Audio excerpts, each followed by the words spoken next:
নবী বলেছেন। কে বলেছেন? নবী বলেছেন। যদি নবী বলে থাকেন তাহলে আর কারো কথা চলবে না। তো আপনারা সময় পাবেন গুনগুন করে, অন্যান্য কাজ না করে, গান টান না করে দরুদ শরীফ পাঠ করতে থাকবেন। যে কোনো দরুদ পড়েন। এই যে আমরা আল্লাহুম্মা সাল্লি আলা বলে তারপর শুরু করে পড়ি, এটাও করতে পারেন। সাল্লাল্লাহু আলাইহি ওয়াসাল্লাম ছোট্ট একটা দরুদ, সেটাও করতে পারেন। বা আমরা দরুদ ইব্রাহিম নামাজে পড়ি না, আল্লাহুম্মা সাল্লি আলা মুহাম্মাদিন ওয়া আলা আলি মুহাম্মাদ কামা সাল্লাইতা আলা ইব্রাহিমা ওয়া আলা আলি ইব্রাহিমা ইন্নাকা হামিদুম মাজিদ। আল্লাহুম্মা বারিক আলা মুহাম্মাদ ওয়া আলা আলি মুহাম্মাদ কামা বারাকতা আলা ইব্রাহিমা ওয়া আলা আলি ইব্রাহিমা ইন্নাকা হামিদুম মাজিদ। এই দরুদ শরীফ পড়তে পারেন। কেউ দরুদের তাজ পড়তে পারেন, দরুদের তানাজ্জি পড়তে পারেন, দরুদের তানজি পড়তে পারেন, দরুদের রেজভি পড়তে পারেন, দরুদে গৌসিয়া পড়তে পারেন। যে কোনো দরুদ পড়েন, যে কোনো দরুদ পড়েন, আপনার লাভ হতে থাকবে। আল্লাহ রাসূলের তরফ থেকে, আল্লাহর তরফ থেকে আপনার প্রতি রহমত বর্ষিত হতে থাকবে। কত রহমত জি! আল্লাহ তাআলা রাসূল ইরশাদ করেন, মুসলিম শরীফ জিল্লা মোবান, সৌদি আরব থেকে ছাপানো মুসলিম শরীফ জিল্লা মোবান হাদিস নাম্বার 875 এর মধ্যে নবী ইরশাদ করেন, একবার কেউ যদি দরুদ শরীফ পড়ে, মান সাল্লা আলাইহি ওয়াহিদা সাল্লাল্লাহু আলাইহি আসরা, কেউ যদি একবার আমার প্রতি মহব্বতের সহিত দরুদ পড়ে, আল্লাহ তাআলা ডাইরেক্ট সেই ব্যক্তির প্রতি 10 বার রহমত নাযিল করেন। বলা সুবহানাল্লাহ। বাড়িতে অসুখ বেশি, দরুদ পড়ুন। বাড়িতে আপনার কি বলছে অভাব অনটন হচ্ছে, দরুদ শরীফ পড়ে রহমতটাকে বাড়িয়ে দেন, বরকত বাড়িয়ে দেন। আপনার বাড়িতে আপনার বিবির বাচ্চা আছে, পেটে বাচ্চা আছে, অসুস্থতা আপনার ছাড়ছে না, আপনার বাড়িতে একটা মিলাদ করে, ফাতিহা করে, দরুদ শরীফ বেশি করে পড়ান। আপনার বাড়িতে বরকত হয় না, দরুদ শরীফ পড়ুন। আপনার বাড়িতে ভূত প্রেত লেগে আছে, দরুদ শরীফ পড়ুন। আপনার বাড়িতে রিজিকে বরকত নাই, আপনি দরুদ শরীফ পড়ুন। আপনি ভাত রান্না করলে, মানুষ আসলে ভাতে আপনার জুটাতে পারছেন না, মহিলারা কমে যাচ্ছে, 2 জনের ভাত দিলাম, বুঝা গেল যে একজনের খেয়ে বসে আছে। দরুদ শরীফ পড়তে পড়তে ভাত রান্না করেন। এক কথা, আপনার ছেলে যদি বদমাশ হয়, পড়াশোনা যদি মন না লাগায়, বাচ্চাটা যদি আপনার ঠিকভাবে পড়াশোনা না করে, আপনার কথা যদি অবাধ্য হয়ে যায়, আপনি বলছেন একটা করছে আরেকটা, বাচ্চা যখন ঘুমিয়ে যায়, ওই বাচ্চার মাথায় হাত দিয়ে দরুদ শরীফ কয়েকবার পড়ে বাচ্চার মাথায় হাত বুলিয়ে দেন, বাচ্চাটা আস্তে আস্তে ইসলামিক হয়ে যাবে। বলে সুবহানাল্লাহ। ভাই, দরুদের অনেকগুলো গুণ আছে, যেই গুণটা বলে আমি শেষ করতে পারবো না। শেষ একটা লাভ। নবী কেন বলেছেন, যত পড়বি তুমি দরুদ, তত তোমার জন্য বেশি ভালো হবে। তার কারণটা হলো কি? আচ্ছা বলুন তো, কাল কিয়ামতের মাঠে উত্তপ্ত ময়দানে কঠিন আযাবের দিনে যখন আমার বাবার কাছে আমি একটা নেকি চাইবো, আমার বাবা কি দিতে রাজি হবে? বাবা ঢানা বলেন না, বাবা মা কি দিবে? দাদা দিবে, নানা দিবে, নানি দিবে, স্ত্রী দিবে। গার্লফ্রেন্ডকে বললে গার্লফ্রেন্ড কি দিবে? না না না, আপনার যেই গার্লফ্রেন্ডের সঙ্গে ক্রিসমাস ডে পালন করেছেন, যেই গার্লফ্রেন্ডের সঙ্গে আপনি ভ্যালেন্টাইন্স ডে পালন করেছেন, kiss day, rose day, friendship day, hug day ইত্যাদি ডে গুলো পালন করেছেন, এই গার্লফ্রেন্ডকে যদি বলো যে অনেক টাকা তোমার পিছনে খরচ করেছি, অথচ তুমি আমার স্ত্রী ছিলে না, তোমার কাছে অনেক টাকা খরচ করেছি, নাও গিভ মি আ ভিরচু, একটা শুধু নেকি দাও, একটা নেকির জন্য আমি জান্নাত যেতে পারি না। সে বলবে কি, আই ডোন্ট নো ইউ, তোমাকে আমি জানি না। জানি বলবে, ভালো বলুন না বাবা। সে তো হায় হায় করছে জান্নাত যাওয়ার জন্য। কারণ বর্তমান নিয়মে, বর্তমান সিস্টেমে, যেই সিস্টেমে আপনি লাভ করেন, যেই সিস্টেমে আপনি ভালোবাসা প্রেম করছেন, যেই নিয়ম নীতিতে আপনি ভালোবাসা প্রেম করছেন, যেই নিয়ম নীতিতে গার্লফ্রেন্ড বয়ফ্রেন্ডের সিস্টেম বর্তমান চলেছে, এটা ইসলাম শরীয়তে জায়েজ, যেটা জায়েজ নয়। বিফোর ম্যারেজ, আপনার বিয়ের আগে কোন মেয়ের সঙ্গে কোনো অবৈধ সম্পর্ক আপনার থাকতে পারে না।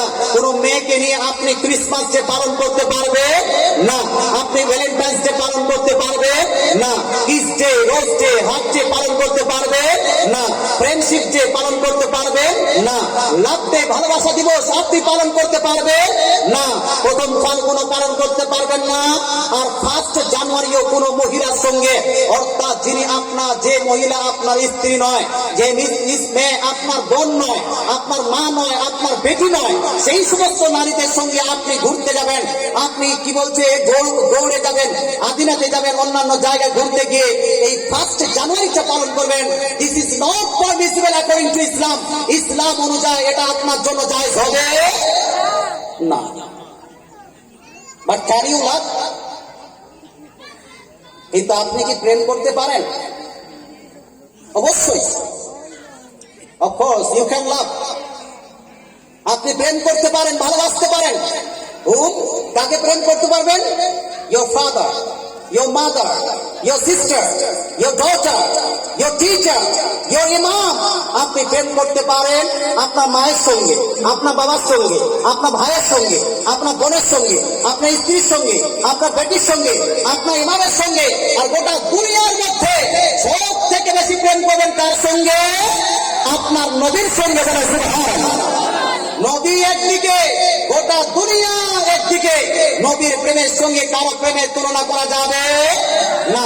নবী একদিকে, গোটা দুনিয়া একদিকে, নবীর কথার সঙ্গে অন্য কারো কথার তুলনা করা যাবে না। নবী একদিকে, গোটা দুনিয়া একদিকে, গোটা দুনিয়ার ক্যারেক্টারকে, গোটা দুনিয়ার নেচারকে, গোটা দুনিয়ার ব্যবহারকে, গোটা দুনিয়ার চলাফেরা উঠে বসাকে একদিকে রাখেন। আমার নবীর এক চলাফেরা একদিকে রাখেন, ক্যারেক্টার একদিকে রাখেন। নবীর ক্যারেক্টার আলাদা, গোটা দুনিয়ার ক্যারেক্টার আলাদা। নবীর কথাবার্তা আলাদা, গোটা দুনিয়ার কথাবার্তা আলাদা। নবীর সঙ্গে কাউকে তুলনা করা যাবে যাবে যাবে প্রেম করতে হবে সব থেকে বেশি কাকে? এসব বলেন না। এই বাচ্চারা বুঝতে পারছে সব থেকে বেশি প্রেম করবেন কার সঙ্গে? নবীর সঙ্গে। কে বলেছে এটা? বাপ আমি বলছি না, আল্লাহ রাসূল নিজেই বলেছেন। বিশ্বের মধ্যে সব থেকে বড় হাদিস, সব থেকে গ্রহণযোগ্য হাদিস গ্রন্থ হলো বুখারী শরীফ। এই বুখারী শরীফ জিল নাম্বার 1 পেজ নাম্বার 7 এর মধ্যে আল্লাহ তাআলা রাসূল ইরশাদ করেন, লা ইউমিনু আহাদুকুম হাত্তা আকুনা আহাব্বা ইলাইহি মিন ওয়ালিদিহি ওয়া ওয়ালাদিহি ওয়ান নাসি আজমাইন। দ্বিতীয় হাদিসে নবী পাক ইরশাদ করেন, লা ইউমিনু আহাদুকুম হাত্তা আকুনা আহাব্বা ইলাইহি মিন মালিহি ওয়া আলিহি। You cannot be mu'min. You cannot be mu'min unless you love me more than your parents, more than your children, more than your all relatives, more than your girlfriend, boyfriend, etc. Allah Ta'ala Rasul দ্বিতীয় হাদিসে নবী ইরশাদ করেন, you cannot be complete mu'min unless you love me more than your property, more than your family. তোমরা ততক্ষণ পর্যন্ত মুমিন হতে পারো না, কমপ্লিট ইমানদার হতে পারো না, যতক্ষণ পর্যন্ত না আমাকে নিজের সন্তান সন্ততি অপেক্ষা বেশি, নিজের মাতা পিতা অপেক্ষা বেশি, নিজের লাভার বিলাবার অপেক্ষা বেশি, নিজের লাইলা মজনু অপেক্ষা বেশি, দুনিয়ার সমস্ত ব্যক্তি অপেক্ষা বেশি, তোমার ফ্যামিলি এবং তোমার ধন সম্পদ অপেক্ষা বেশি ভালোবাসা না দিয়েছো, ততক্ষণ পর্যন্ত তোমরা কমপ্লিট মুমিন হতে পারো না। তো প্রেম করতে হবে কার সঙ্গে বেশি? নবীর সঙ্গে। আচ্ছা 1 মিনিট, একটা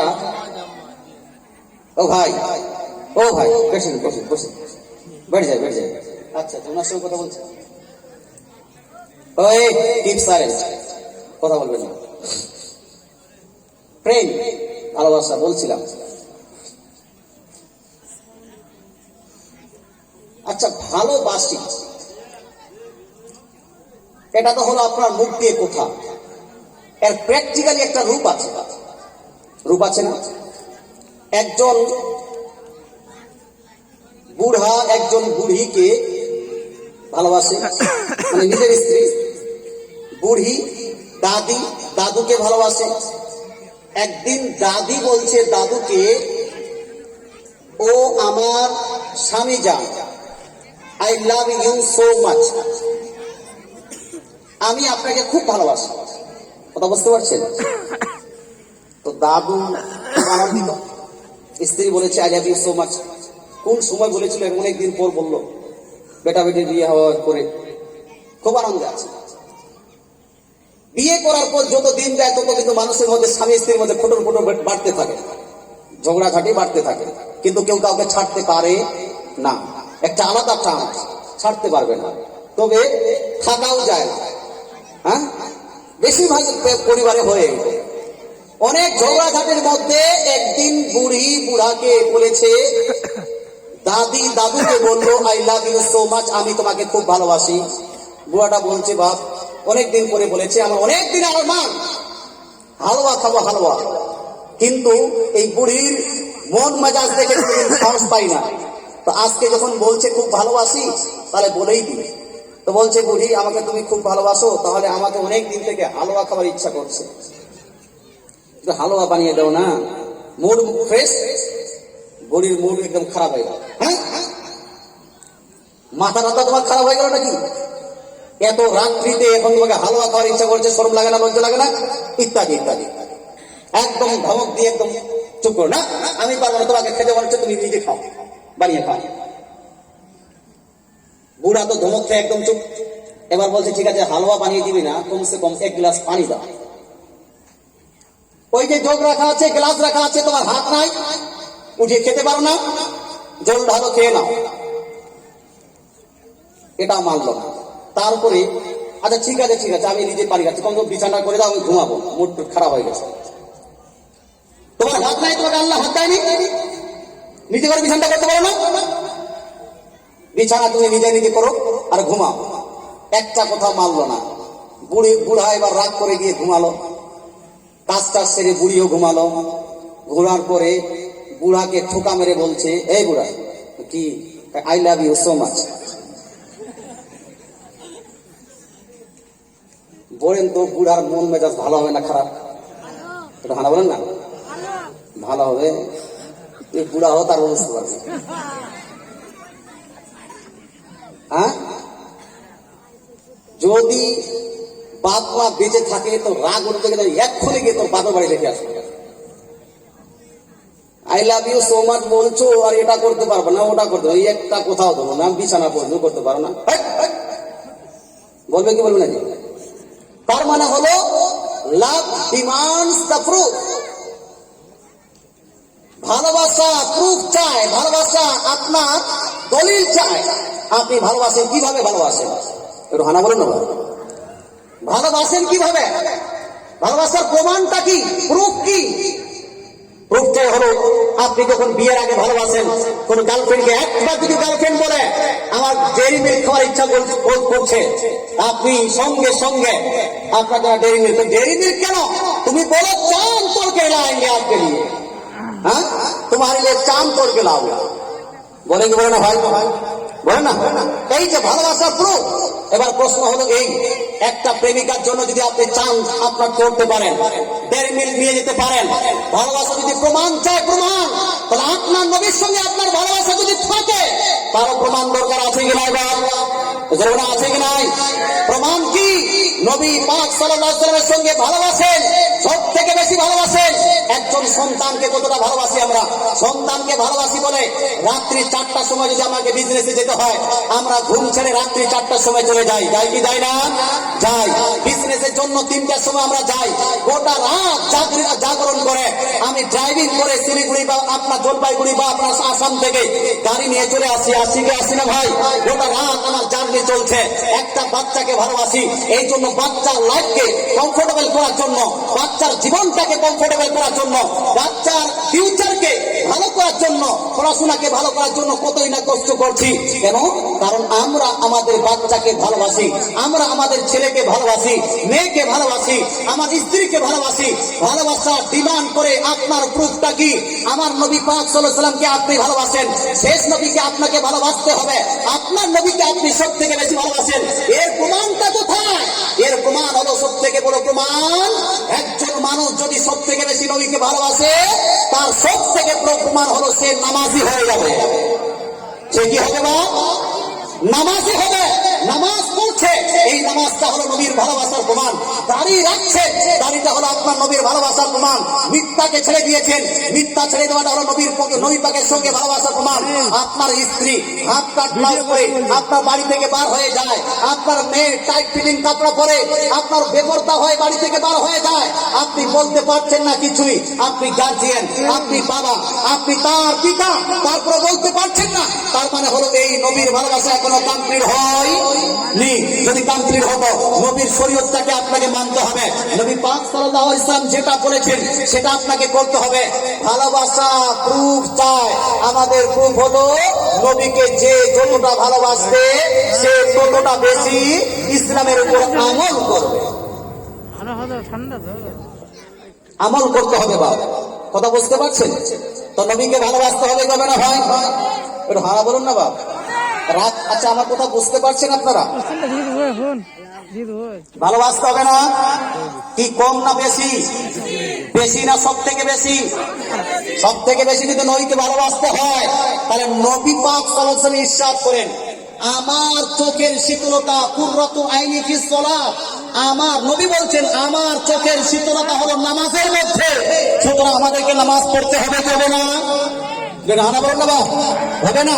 আপনার মসজিদে এশারের সময় এক লাইন ব্যক্তি হয় না, কেন হয় না বাপ? খয়রাতি পাড়াতে এক লাইন মানুষ আছে নাকি? এক লাইন তো নাই। ভাই, যুবক ভাইরা, আপনাদেরকে বলবো, দুনিয়াতে অনেক কাজ করছেন, কিন্তু আপনার নবীকে ভালোবাসার জন্য আপনাকে নামাজ পড়তে হবে। নবীর যেটা সুন্নত, সেই সুন্নতের মধ্যে সব থেকে বড় সুন্নত হলো নামাজ আদায় করা। সুতরাং আপনাকে নামাজটা আদায় করতে হবে। ও মুসলমান, আপনাকে বলতে চাই, আপনি যদি নামাজি না হন, আপনার বাড়ি নামাজি হবে না। আপনি যদি নামাজি না হন, আপনার মেয়ে নামাজ পড়তে শুরু করবে না। আপনি যদি নামাজি না হন, আপনার ছেলে নামাজি হবে না। আপনি যদি নামাজি না হন, আপনার পরিবারটা নামাজি হবে না। আপনি যদি নামাজি না হন, আপনার পরিবারে বরকত হবে না। আপনি যদি নামাজি না হন, আপনার পরিবারে আপনার রহমত হবে না। বাড়িতে যদি বরকত রহমত পেতে চান, আপনাকে নামাজি হয়ে যেতে হবে। খয়রাতি পাড়ার মানুষ, আপনাকে রিকোয়েস্ট করি, নবীর সঙ্গে প্রেম করার সব থেকে বড় প্রমাণ কি? এজরে বলুন না, কি? নামাজ। সব থেকে বড় প্রমাণ কে বলেছেন এটা? কারণ নবী পাক সাল্লাল্লাহু আলাইহি ওয়াসাল্লামের সব থেকে বেশি পছন্দের জিনিস হলো নামাজ। সব থেকে বেশি পছন্দের জিনিস কি? সব থেকে বেশি নবী গুরুত্ব দিতেন নামাজকে। সব থেকে বেশি নবী পাক সাল্লাল্লাহু আলাইহি ওয়াসাল্লাম যেই জিনিসের সঙ্গে, যেই আমলের সঙ্গে জড়িত ছিলেন, সেটা হলো নামাজ। নবীর যে সব থেকে বড় সুন্নত, সেই সব থেকে বড় সুন্নতটা হলো নামাজ। নামাজ এমন একটা আমল বাপ, যে আমল ছাড়া আপনি জান্নাতে এন্ট্রি করতে পারবেন না। একবার দরুদ শরীফ পড়ি, আল্লাহুম্মা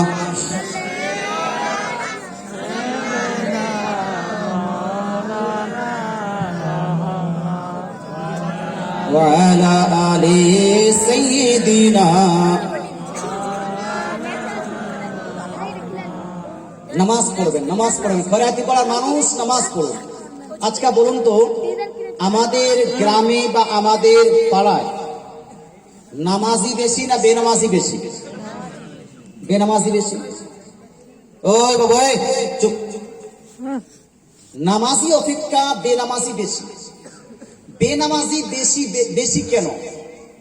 আমাদের পাড়ায় বাংলা পড়তে জানে এইরকম লোক বেশি আছে, না পড়তে জানে না এরকম লোক বেশি আছে? পড়তে জানে বেশি আছে। বাংলা পড়তে গেলে একদিন দুই দিনে কি পড়া হয়ে যায়? অনেক মেহনত করার পরে। আমার ছোট্ট মেয়েটা 5 বছরে উপনীত হয়েছে, 5 বছর বয়স। ওই 5 বছর বয়সে আমি দেখছি যে বাংলা পড়তে শিখতে লাগলো প্রায় 1 বছর। 4 বছর থেকে ক খ গ ঘ থেকে শুরু করলাম, এখন পর্যন্ত কমপ্লিট পড়তে পারে না। বাল্যপাঠটা কোনো মতো পড়তে পারে, হালকা হালকা করে বানান করে, কয়াক আর কা, আদ্র কার, এরকম করে। তো বাংলা পড়তে শিখতে লাগে কমসে কম 1 থেকে 2 বছর, নাকি বাবা? এর ভাঙা বলুন না। তারপরে আমাদের গ্রামে, আমাদের পাড়ায় সব থেকে বেশি বাংলা পড়তে পারে এইরকম লোকের সংখ্যা বেশি। এইরকম লোকের সংখ্যা বেশি। যোগ, ভাগ, গুণ, এই সমস্ত যোগ করতে পারা, ভাগ করতে পারা, বিয়োগ করতে পারা, গুণ করতে পারা, এইরকম ব্যক্তির সংখ্যা বেশি পাওয়া যাবে না যারা পারে না তারা বেশি হবে? যারা পারে তার সংখ্যা বেশি হবে, হবে না? মানে যোগ ভাগ গুণ তো আমরা কলমে না করতে পারলে মুখে কম তখন করে দিব না? মুখে করে দিব, এরকম পারছি।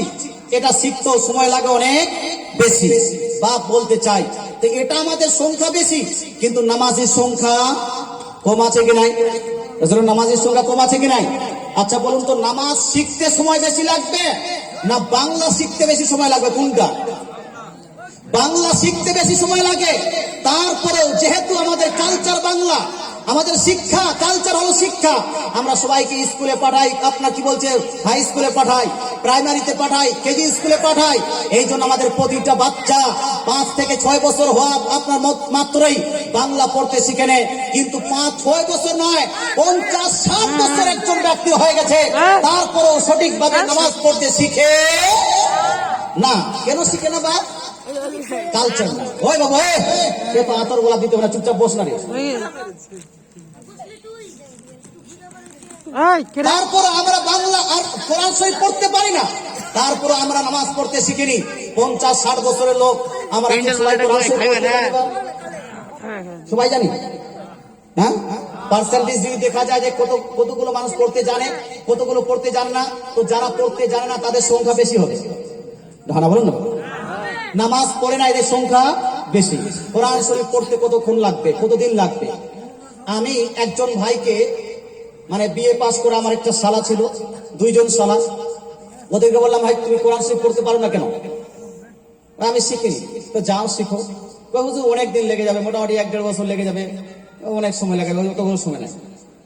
একজন বিএ পাসের ছেলে উচ্চ মাধ্যমিক পাস করার পরে, বিএ পাস করার পরে কেউ যদি কোরআন শরীফ শিখতে চায়, ঊর্ধ্বে 1 মাস লাগবে। কোতে 1 মাস। আর যদি চেষ্টা করে আর আমার কাছে পড়ে, মাত্র 1 দিনে তাকে কোরআন শরীফ ধরিয়ে দিব। কয়দিন? 1 দিন লাগবে। আলিফ বা তাসা থেকে শুরু করে নিয়ে কোরআন শরীফ পড়া পর্যন্ত পড়ে নিবে তুমি, 1 দিনে শিখিয়ে দিব। তো বলছে দিস ইজ ইম্পসিবল, এটা হতে পারে না। 1 দিনে কেউ কোরআন শরীফ পড়তে শিখে? তুমি রেডি হও, তোমাকে শিখিয়ে দিব। না না, আমি বলেছিলাম 2 দিনে। 2 দিন বলেছিলাম যে 2 দিনে তোমাকে কোরআন শরীফ শিখিয়ে দিব। উনি বলছেন না, হতেই পারে না, 2 দিন হয়ে যাবে, তুমি রেডি হও। 2 জন, আমার নিজের স্ত্রীর বড় ভাই আর একটা আমার শালা, 2 জন রেডি হয়ে গেল। মাত্র 1 দিনের মধ্যে কায়দা আলিফ বা তা সা থেকে শুরু করে আলিফ বে তে সে শুরু করে কোরআন শরীফ পড়তে তার 24 ঘন্টা লাগে। সুবহানাল্লাহ, এত সহজ কোরআন শরীফ পড়তে লাগে আপনার 2 দিন বা ঊর্ধ্বে লাগে। ও বলছি তো ঊর্ধ্বে লাগবে আপনার 1 মাস।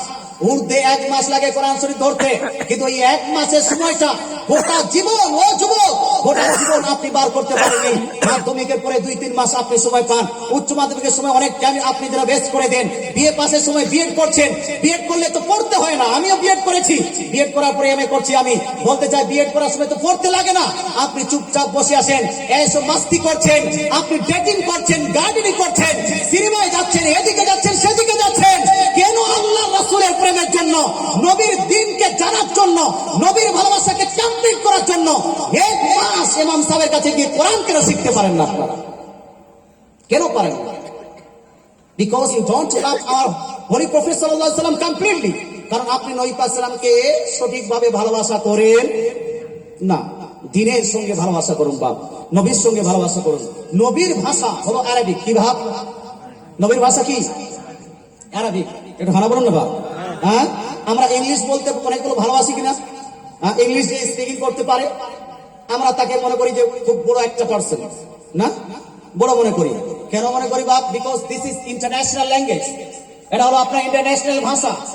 ইন্টারন্যাশনাল, পৃথিবীতে ইন্টারন্যাশনাল ভাষা। এর আগে কি ছিল? ইংলিশটা হলো পরে, অনেক পরে হয়েছে। এর আগে এতদিন ধরে পৃথিবীর ইন্টারন্যাশনাল ভাষা ছিল আরবিক। ভাষা ছিল কি বাপ? আরবিক ভাষা ছিল, হলো ইন্টারন্যাশনাল ভাষা। শুধু এখানে ইন্টারন্যাশনাল নয়, এটা হলো আপনার 60 বছর 70 বছর ইন্টারন্যাশনাল ভাষা। হয়তো আরবিক না হলে ইংলিশ, কিন্তু এরপরে আনলিমিটেড জীবন, আনলিমিটেড লাইফ, যেখানে কোনো বছরের কাউন্টিং থাকবে না, দিনের কাউন্টিং থাকবে না, যেখানে কোনো মাসের কাউন্টিং থাকবে না।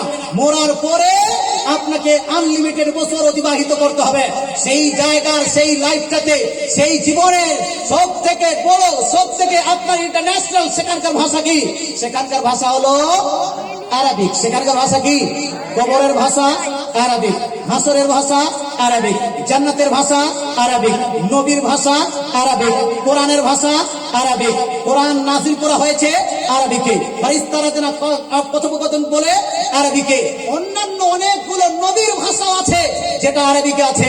আরবিক ভাষা এটা most important language for us, for the Muslim. আমাদের মুসলমানের জন্য আরবিক ভাষাটা হলো মোস্ট ইম্পর্টেন্ট, সব থেকে ইম্পর্টেন্ট ভাষা হলো আরবিক। এই আরবিকটা একটু শিখতে কি সমস্যা বা? ইংলিশ শিখতে অনেক টাইম লাগে কি লাগে না? 1 বছর 1 মাসে পাবেন, 2 মাসে পাবেন। কেউ তো বিএ পাস করার পর 1 মিনিট ইংলিশ বলতে পারে না, এমএ পাস করার পর 1 ঘন্টা ইংলিশ বলতে পারে না। পিএইচডি করে দিয়েছে, কিন্তু আপনি তাকে আধা ঘন্টা লেকচার দিতে বলবেন ইংলিশে, পারে? পারে বাপ? পারে না। ইংলিশ শিখতে এতদিন লাগছে আপনার। বলতে চাই আমার, তারপরেও তো আমরা ইংলিশ শিখছি, তাহলে আরবিক শিখছেন না কেন? ভাই আমরা কি এই আরবিকটা শিখবো কি শিখবো না? বলুন না, কোরআন শিখবো কি শিখবো না? যারা বলছেন হুজুর আগামী দিন থেকে আমরা কোরআনের দিকে থাকবো, কোরআন পড়তে শিখবো, যারা যারা বলছেন কোরআন পড়তে শিখবো নবীর ভালোবাসার জন্য, তারা একটু হাত তুলে বলুন না ইয়া রাসূলুল্লাহ। যারা যারা শিখতে চান তারা একটু হাত তুলে বলুন ইয়া রাসূলুল্লাহ।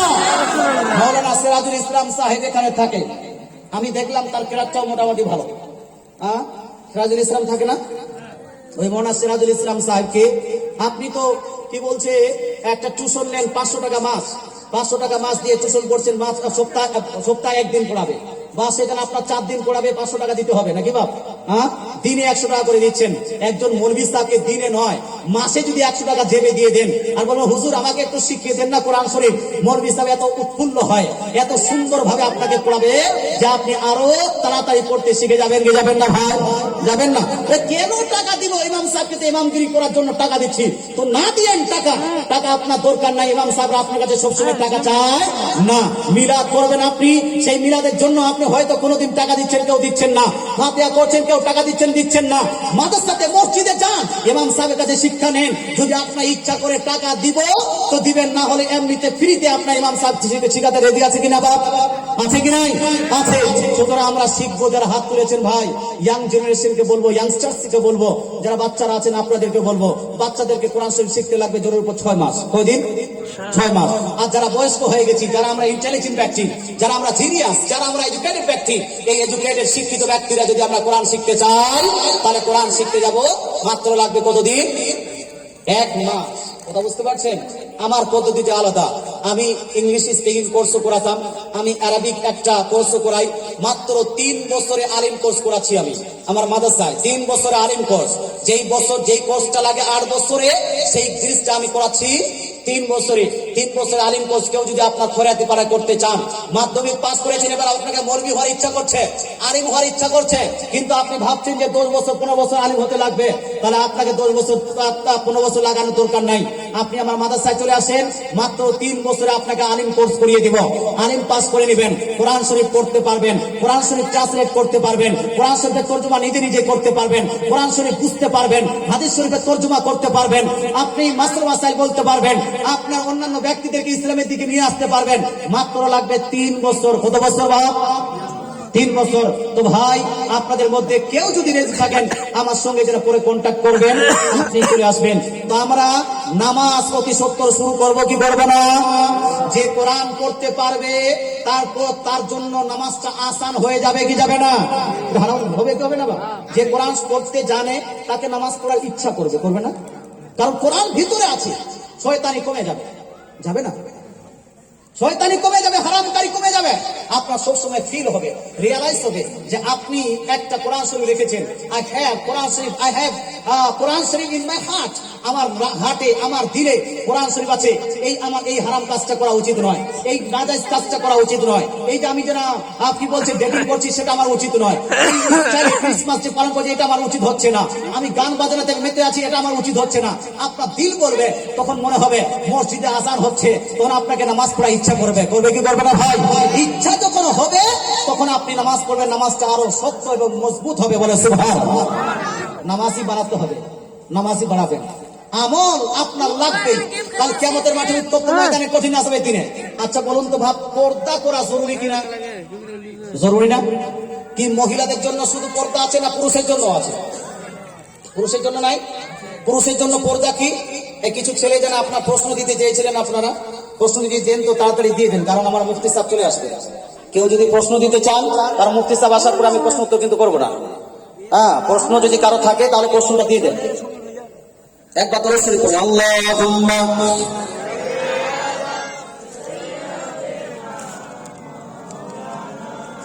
মুহাম্মাদ ওয়া আলা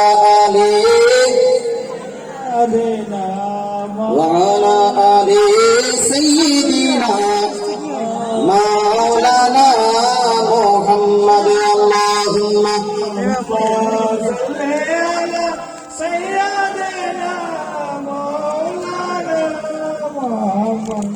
وعلى آل سيدنا مولانا محمد।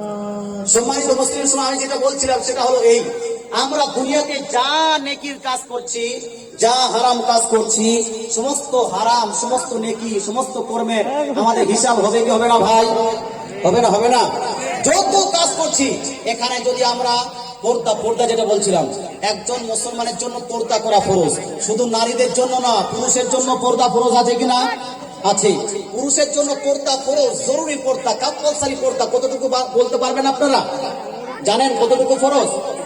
একজন আপনার পুরুষের জন্য কম্পালসারি পর্দা হলো নাভি থেকে নিয়ে হাঁটু পর্যন্ত, নাভির উপর থেকে শুরু করে হাঁটুর নিচে পর্যন্ত এটা ঢাকা ঢেকে রাখা, এটা হলো জরুরি। শুধু আপনার জরুরি কাজে যদি যান, দেখেন মাইকটা ঠিক আছে, এখানে হাত দিয়ে না। হ্যাঁ, জরুরি কাজের জন্য যদি যান, বাথরুমে যাচ্ছেন, বাড়িতে শুধু স্ত্রী আছে, সেটা ব্যাপারটা আলাদা। কিন্তু এই পর্দাটা আপনাকে রাখতে হবে, নাভি থেকে নিয়ে হাঁটু পর্যন্ত হাঁটুটা ঢেকে রাখতে হবে। এটা হলো পুরুষের জন্য কমসে কম পর্দা। এর থেকে কম করতে আপনি পারবেন না, হারাম হবে। অনেকগুলো ছেলেকে দেখা যায় আপনার ওই মালদা শহরে, এই মালদা শহরে অনেকগুলো ছেলেকে দেখা যায়, মুসলিম ছেলে, যারা কি বলছে বাড়ির বাইরে টিবলে গোসল করছে আন্ডার প্যান্ট পরে আছে, অনেকগুলো জায়গাতে আছে। হ্যাঁ জি, এটা হলো টোটালি হারাম। কুকুরের মাংস খাওয়া যেভাবে আপনার জন্য হারাম, তেমনি ভাবে আপনার হাঁটু বের করে এইরকম ছোট্ট কাপড় পরে একজন পুরুষের জন্য ওপেন প্লেসে স্নান করা, গোসল করা, এটা আপনার জন্য হারাম। কথা বুঝতে পারছেন? পারবেন না। বারামুন্ডা প্যান্ট আপনি, আমি যেটা বুঝি, বারামুন্ডা প্যান্ট বুঝছেন আপনারা? হ্যাঁ, এই যে আপনার হাঁটুর উপরে পর্যন্ত যদি হয়, তাহলে এই প্যান্টও আপনার জন্য চলবে? চলবে? এটা চলবে না। ওপেন প্লেসে এই প্যান্ট পরে যেতে পারবে না, এটা হলো জরুরি বিষয়। এত টাইট প্যান্ট আপনি পরতে পারবেন না, যেই টাইট প্যান্ট পরে আপনার বসতে অসুবিধা হয়, পেশাব করতে অসুবিধা হয়, এটা আপনার জন্য জায়েজ না।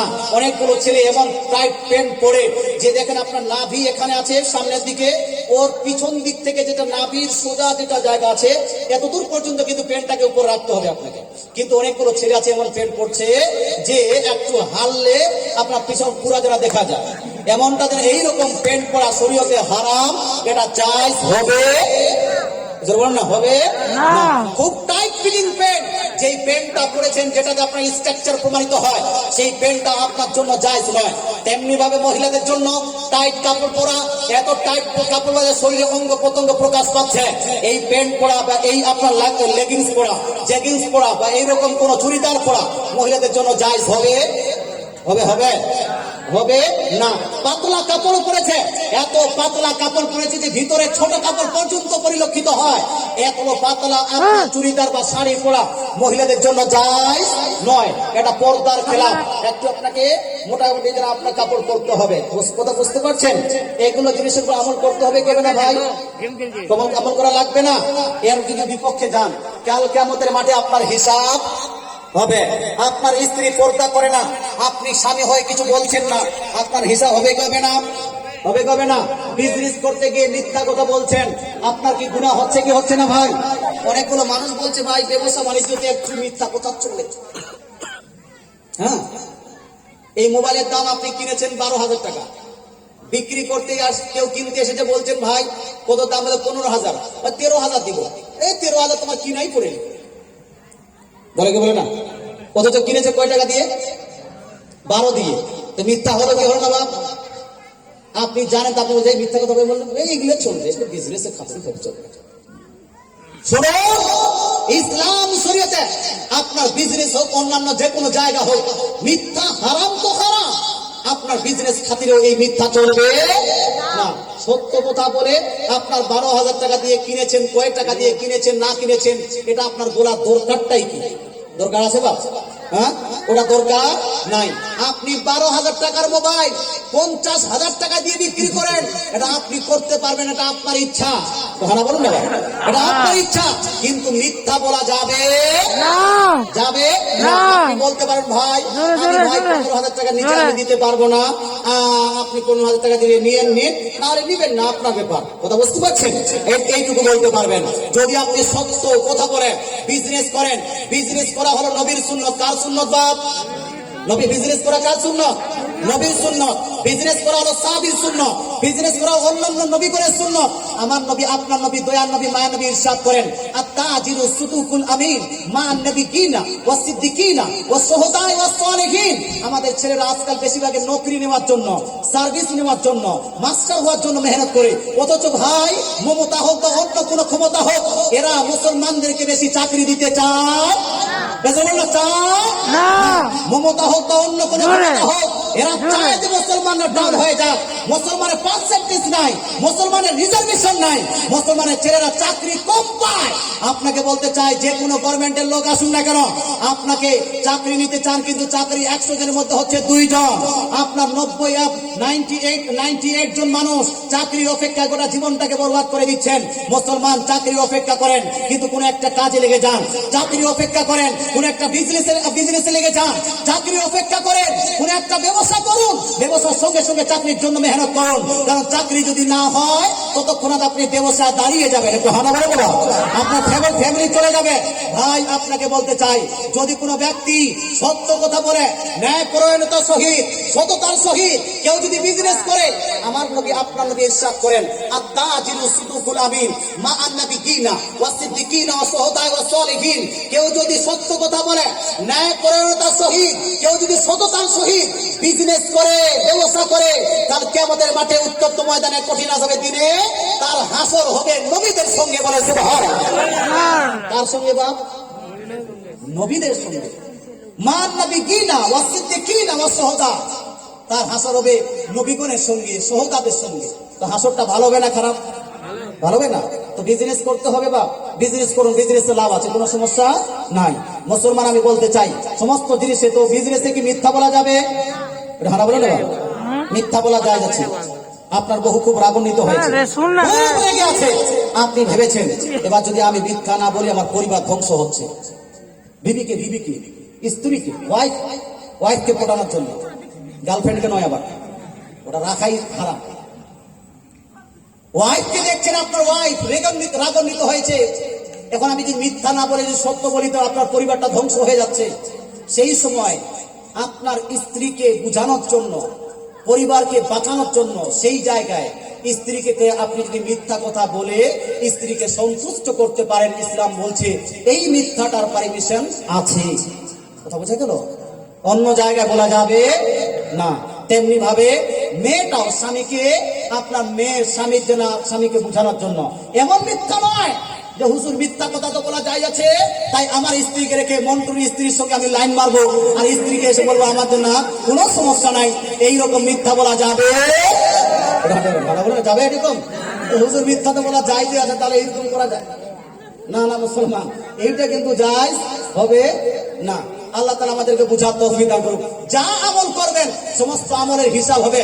আল্লাহ তাআলা কোরআন শরীফের মধ্যে ইরশাদ করেন, ফামাই ইয়ামাল মিসকালা যারাতিন খায়রান ইয়ারা ওয়া মাই ইয়ামাল মিসকালা যারাতিন শাররান ইয়ারা। কেউ যদি এই দুনিয়াতে ছোট্ট থেকে ছোট্ট নেকি করে, তাহলে কিয়ামতের মাঠে তারও হিসাব হবে। ছোট্ট থেকে ছোট্ট যদি গুনাহ করে, তারও হিসাব হবে। কিন্তু হিসাব হবে সর্বপ্রথম কিসের বাপ? কিসের?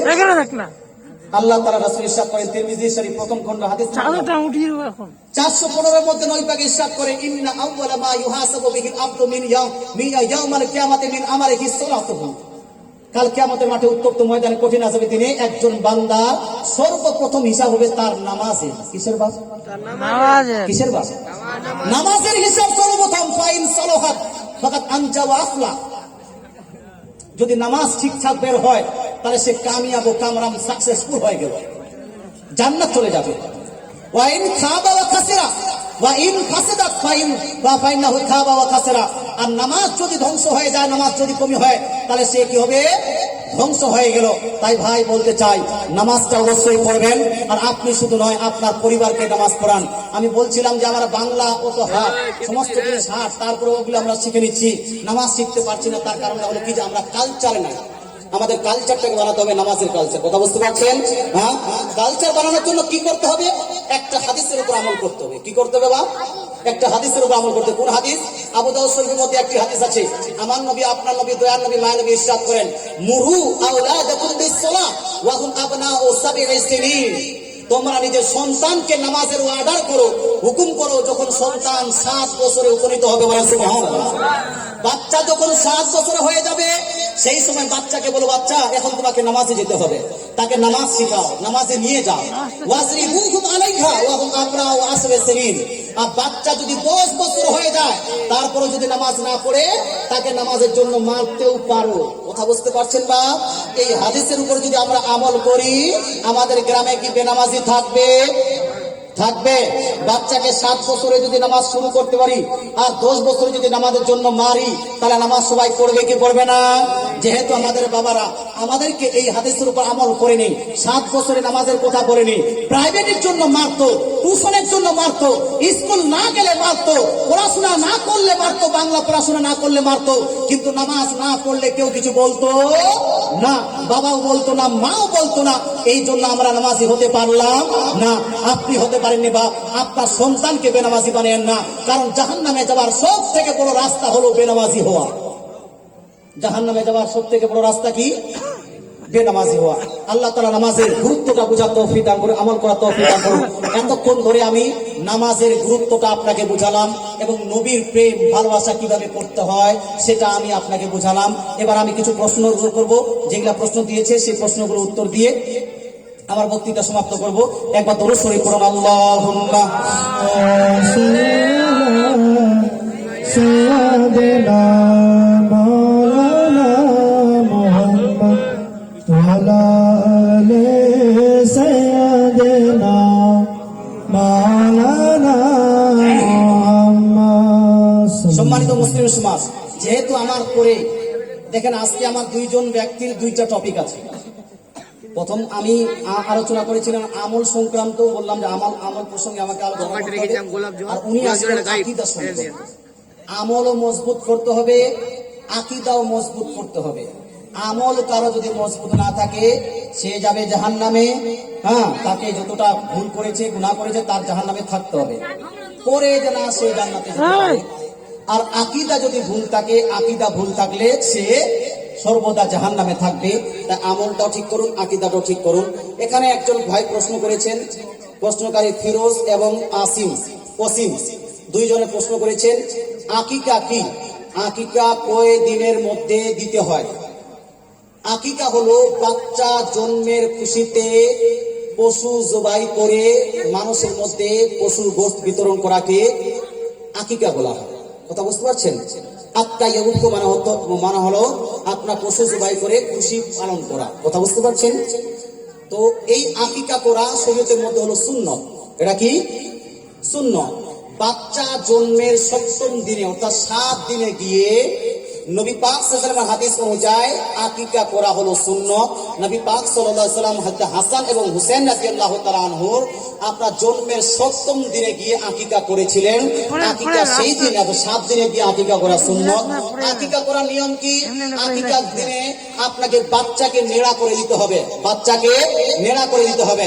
আয়েশা সিদ্দিকা হযরত ফাতেমা রাদিয়াল্লাহু তাআলা আনহাকে নবী পাক সাল্লাল্লাহু আলাইহি ওয়াসাল্লাম ইরশাদ করেন তিরমিজি শরীফের হাদিস, হে ফাতেমা, তোমার বাচ্চা হয়েছে, এই হাসান রাদিয়াল্লাহু তাআলা আনহুর বাচ্চাকে এই মাথাকে নেড়া করে দাও।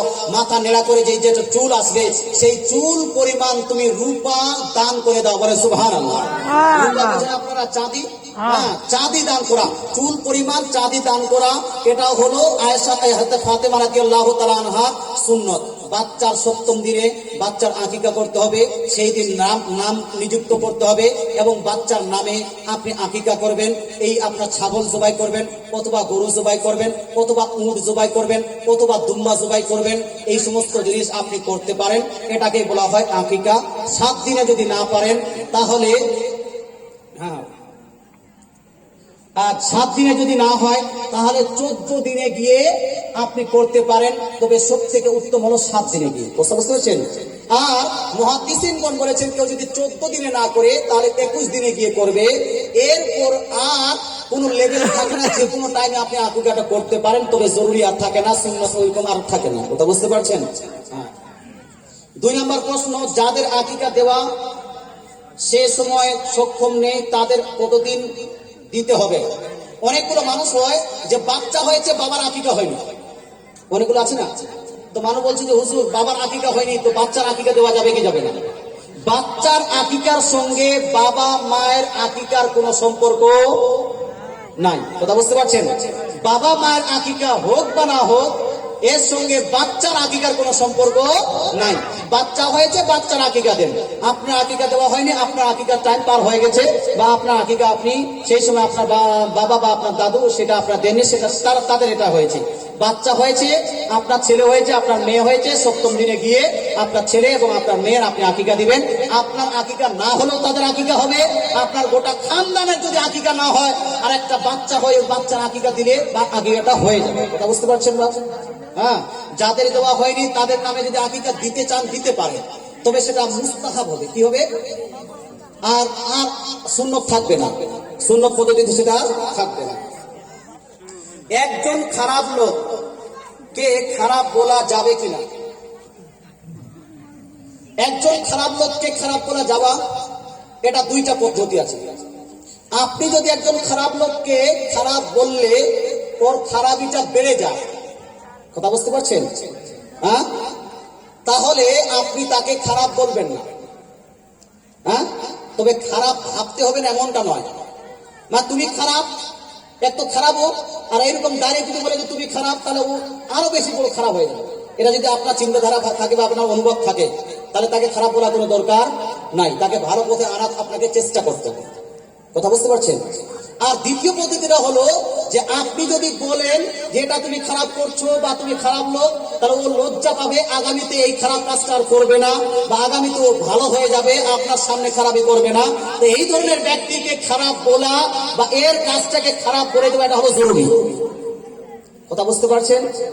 আপনার খারাপ বলার কারণে যদি তার শুধরানোর চান্স থাকে, যদি আপনি বুঝতে পারেন যে ওকে আমি যদি খারাপ বলি বা ওর কাজটা যদি খারাপ বলি যে তুমি এটা খারাপ করছো, তাহলে ও যারা আগামীতে আর করবে না, আগামীতে ও সচেতন হয়ে যাবে, আর করতে চাইবে না, এটা অনুভব হয়ে যাবে, তাহলে আপনি এখানে ওকে খারাপ বলে দিবেন বা তার কাজটাকে খারাপ বলে দিবেন। কিন্তু আপনার খারাপ বলার কারণে যদি তার খারাপই বেড়ে যাওয়ার সম্ভাবনা থাকে, তাহলে তাকে খারাপ বলার কোনো দরকার। কথা বুঝতে পারছেন? দুইটা স্টেপ আছে, আপনার দুইটাকে করতে হবে। অর্থাৎ আপনাকে সবসময় এটা দেখতে হবে যে যেই কথাতে ইসলামের লাভ, তার মধ্যে ইসলামিক জীবনটা লাভবান হবে, সেই দিকটাকে আপনাকে প্রাধান্য দিতে হবে। কথা বুঝতে পারলেন? জি। অনেকগুলো মানুষ বলে যে খারাপ লোককে খারাপ বলা যাবে না। কেন বলা যাবে না? বা খারাপ লোককে খারাপ বলা যাবে যদি বলার মতো স্কেপ হয়, আর যদি বলার মতো স্কেপ না হয়। তবে যতগুলো মানুষ ভুল কাজ করছে, মানুষের সেই ভুলটা ধরিয়ে দেওয়া, যে ভাই এটা তোমার ভুল হচ্ছে, এই কাজটা করা তোমার উচিত হচ্ছে না, এটা ধরিয়ে দেওয়া হলো জরুরি ব্যাপার। কথা বুঝতে পারছেন? সে আপনি তাকে খারাপ বলে আপনি এটা ধরান বা খারাপ না বলে ধরান। কারণ নবী পাক ইরশাদ করেছেন, মুসলিম শরীফের হাদিসে যা, মুসলিম, তিরমিজি, নাসাই, আবু দাউদ সব জায়গায় হাদিসটি লিপিবদ্ধ রয়েছে। নবী পাক ইরশাদ করেন, মান রা মিনকুম আল মুনকার ফালিয়ুগাইয়িরহু, যে ব্যক্তি তোমাদের মধ্যে কাউকে খারাপ করতে দেখবে, তো সে প্রথমে যেন তাকে হাত দিয়ে সেটাকে নিষেধ করে। কথা বুঝতে পারলেন? হাত দিয়ে যদি নিষেধ করার মতো হয়, তা হাত দিয়ে নিষেধ করবে। যদি হাত দিয়ে না পারে বা হাত দিয়ে আপনার নিষেধ করার মতো না হয়, তাহলে জবান দিয়ে তাকে বলবে যে এটা তুমি খারাপ করছো, এটা তুমি নিষেধ, এটা তুমি করো না, এটা তোমার জন্য উচিত না, এটা তোমার জন্য জায়েজ না। জবান দিয়ে তাকে কমসে কম নিষেধ করবে। আর জবান দিয়ে যদি না হয়, যেটা বলছিলাম যে খারাপ বললে আরো বেড়ে যাবে, ও বদমাশি আরো বেড়ে যাবে, আরো সমাজ খারাপ করে দিবে ও, তবে ভাবে কালবে কি, তাহলে আপনাকে দিল দিয়ে ওকে খারাপ মনে করতে হবে, যে খারাপই লোক। কমসে কম দিলটাকে খারাপ করে নিতে হবে, খারাপ ভেবে নিতে হবে।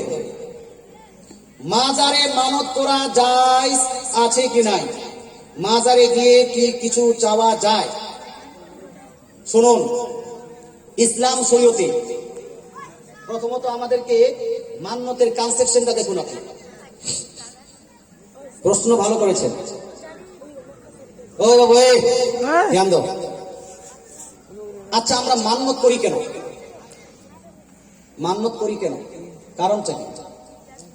অনেকগুলো মানুষের ধারণা যে আমার বাচ্চা অসুস্থ হয়ে গেছে, এবার যদি আমি মান্যত করি, হয়তো এই মান্যতের কারণে আমার বাচ্চাটা সুস্থ হয়ে যাবে। হ্যাঁ, এই জন্য তো মান্যত করছে। মাজারের কথা বলছি না, আমফাম যে কোনো মান্যত, যে কোনো মান্যত যে করে, তো মানুষের ধারণা হলো যে আল্লাহ আমার চাকরি হচ্ছে না, যদি চাকরি হয়ে যায় তাহলে তোমার জন্য আমি 10টা রোজা রাখবো। তার মানে কি উদ্দেশ্য করে দিচ্ছেন? যে 10টা রোজা রাখলে হয়তো আমার মান্যতটা, আমার চাকরিটা হয়ে যাবে, বা আমি মসজিদে 10,000 টাকা দান করে দিব, হয়তো আমার এই কাজটা হয়ে যাবে, নাকি বাবা?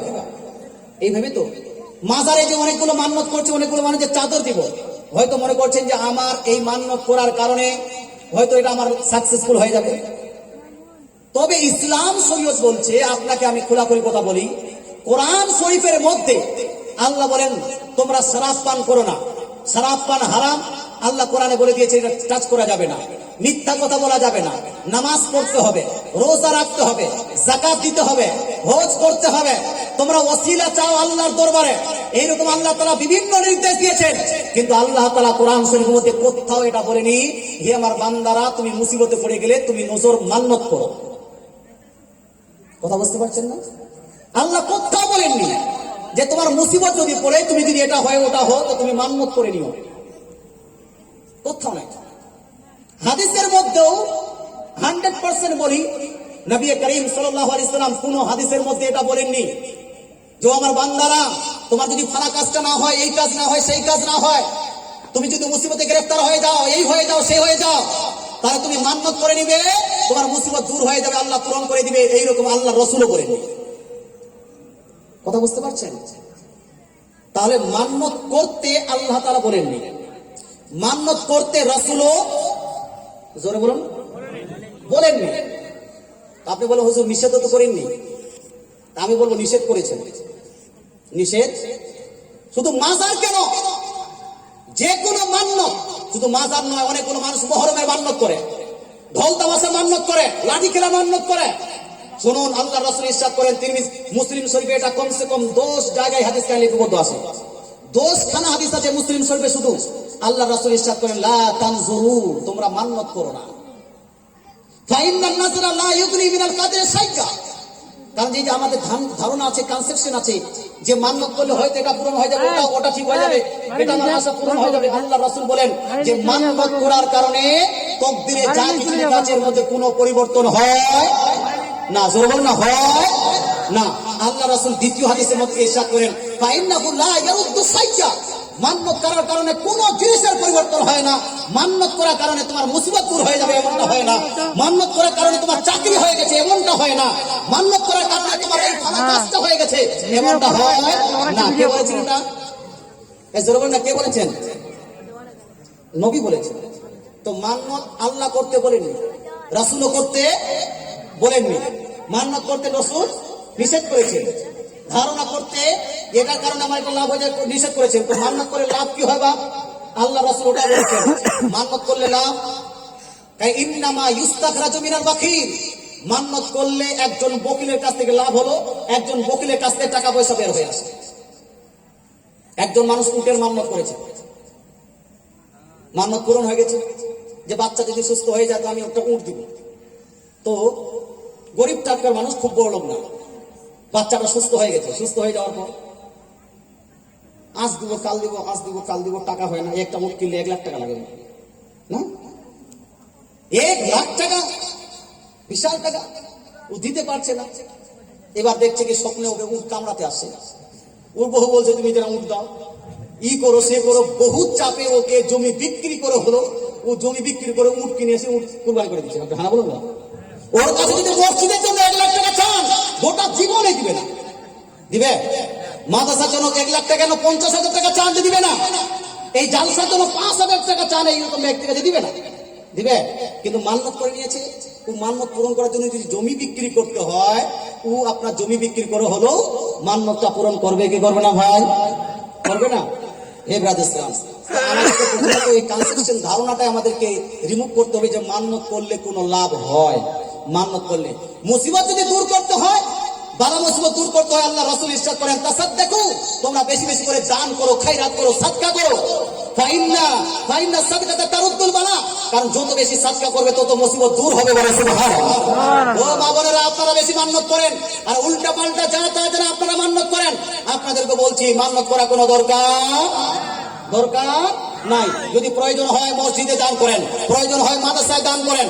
এবার শুনুন, যদি কেউ মান্যত করেই নেয় তাহলে সেই মান্যতটা পূরণ করবে কি করবে না। এই প্রসঙ্গে সূরা হজ আয়াত নাম্বার আপনার 29 এর মধ্যে সূরা হজ আয়াত নাম্বার 29 এর মধ্যে আল্লাহ তাআলা ইরশাদ করেন, আমি তোমাদেরকে মান্যত করতে বলেননি, কিন্তু আল্লাহ তাআলা ইরশাদ করেন ফালিয়ুফু নুযুরাহুম, মান্যত তো করতে বলা হয়নি, কিন্তু যদি কোনো ব্যক্তি মান্যত করে নেয় আর সেটা যদি জায়েজ মান্যত হয় তাহলে সে পূরণ করে নিবে। সেই মান্যতটা যদি পূরণ হয়ে যায় তাহলে সেটা আদায় করবে, বলে সুবহানাল্লাহ। মান্যত করা হয়নি, মান্যত জরুরি না যে মান্যত করতে হবে, কিন্তু মান্যত করে নিয়েছে কেউ ব্যক্তি। ইসলাম শরীয়তের তরফ থেকে এটা জরুরি নয়, কিন্তু নিজের তরফ থেকে জরুরি করে নিয়েছে। এরপরে সে মান্যতে যেটা কাজ বলেছিল সেটা সফল হয়েছে। এবার মান্যতটা আল্লাহ তাআলা বলেন যে সেটাকে তুমি পূরণ করো, পূরণ করো। কিন্তু এখানে হতে হবে সেটা জায়েজ। সেটা কি হতে হবে বাবু? না জায়েজ কাজের কেউ মান্যত করলে সেটা পূরণ করা যাবে, যাবে না। জায়েজ কাজের মান্যত চলবে না, না জায়েজ কাজের মান্যতে পূরণও করা যাবে না। কেউ যদি মান্যত করে, আল্লাহ আমার যদি সারা কাজটা হয়ে যায় আমি 2টা রোজা রাখবো, পূরণ করতে হবে যদি হয়ে যায় কাজটা। কথা বুঝতে পারছেন? 10,000 টাকা মসজিদে দান করব, তো ওকে আপনার পূরণ করতে হবে। কথা বুঝতে পারছেন? কিন্তু কেউ যদি এইরকম মান্যত করে, আল্লাহ আমার যদি ফানা কাজ হয়ে যায় তাহলে আমার বাচ্চাটা হলে তার কানটা ছেঁড়া করে দিব, হ্যাঁ বলুন না, ছেলে হলেও কান ছেদ করবো আর মেয়ে হলেও কান ছেদ করবো, ছেলে হলে এই কাজ করা যাবে। এই মান্যতটা করাটাই ভুল হয়েছিল। কেউ যদি মান্যত করে, ইয়া আল্লাহ আমার যদি ফানা কাজটা হয়ে যায় তাহলে আমি মহরমের ঢোল বাজাবো, মহরমের লাঠি খেলবো, মহরমে কুদাকুদি করবো, মহরমের তাসিয়া বানাবো, তো ইসলাম শরীয়তে আহলে সুন্নাত ওয়াল জামাতের মতে, সুন্নিদের মতে মহরমের ঢোল বাজানো এটা জায়েজ, জায়েজ নয়। মহরমের লাঠি খেলা এটা জায়েজ নয়। মহরমে কুদাকুদি করা এটা জায়েজ নয়। মহরমের তাসিয়া করা জায়েজ নয়। মহরমের রোজা করা জায়েজ। কি করা জায়েজ বাবা? রোজা করা যায়। রোজা রাখতে পারেন, ফাতিহা করতে পারেন, মিলাদ করতে পারেন, জালসা করতে পারেন, ইসালে সওয়াব করতে পারেন। গরিবের মধ্যে কম্বল বিতরণ করুন, গরিবদের মধ্যে খাবার বিতরণ করুন, গরিবের মধ্যে আপনার অন্যান্য সামগ্রী বিতরণ করুন। এটা ইসলাম শরীয়তে যায়। ঢোল বাজা কুদাকুদি করে এটা সমস্ত জায়েজ নয়। এই মান্যত করাটাও হলো না জায়েজ, এটাকে পূরণ করাটাও হলো। কথা বুঝতে পারছেন বাপ? হ্যাঁ বুঝতে পারছেন। এবার হলো মাজারে মান্যত করা, যেটা মূল প্রশ্ন। এটা আমি ব্যাকগ্রাউন্ডে বুঝিয়ে দিলাম যাতে আপনার মান্যত প্রসঙ্গে অনেক কিছু বুঝে নেন। শুনুন বা শুনুন, খুব ধ্যান দিয়ে শুনুন। ব্রাদ ইসলাম, মান্যত হলো একটা ইবাদত। কি এটা বাপ? ইবাদত। আমরা কি আল্লাহ ছাড়া কারো ইবাদত করতে পারি? এ জোরে বলুন না, করতে পারি? আমাদের কলেমাটাই হলো লা ইলাহা, জোরে বলুন না, লা ইলাহা ইল্লাল্লাহ। There is no God except Almighty Allah. আল্লাহ ছাড়া কোনো উপাস্য নাই, একমাত্র ইবাদতের যোগ্য কে? আল্লাহ। আল্লাহ ছাড়া কারো ইবাদত করা যাবে না। মুসলমানরা বন্দে মাতরমের স্লোগান লাগায় না কেন? Why we don't give the slogan of বন্দে মাতরম? এই বন্দে মাতরমের স্লোগান আমরা দিই না কেন? তার কারণটা কি? তার কারণটা হলো, ভাই এখানে অনেকগুলো মানুষ আছে, শুনে নিলেন। বন্দে মাতরমের বন্দে মানে হলো বন্দনা, ইবাদত করা, পূজা করা। মা যেমন হিন্দু ভাইরা তাদের যে দেবী আছে তাদেরকে মা বলে আখ্যায়িত করে, যেমন দুর্গা মা, কালী মা, লক্ষ্মী মা ইত্যাদি ইত্যাদি না। যারা উপাস্য করে, উপাসনা করে, এক গডেস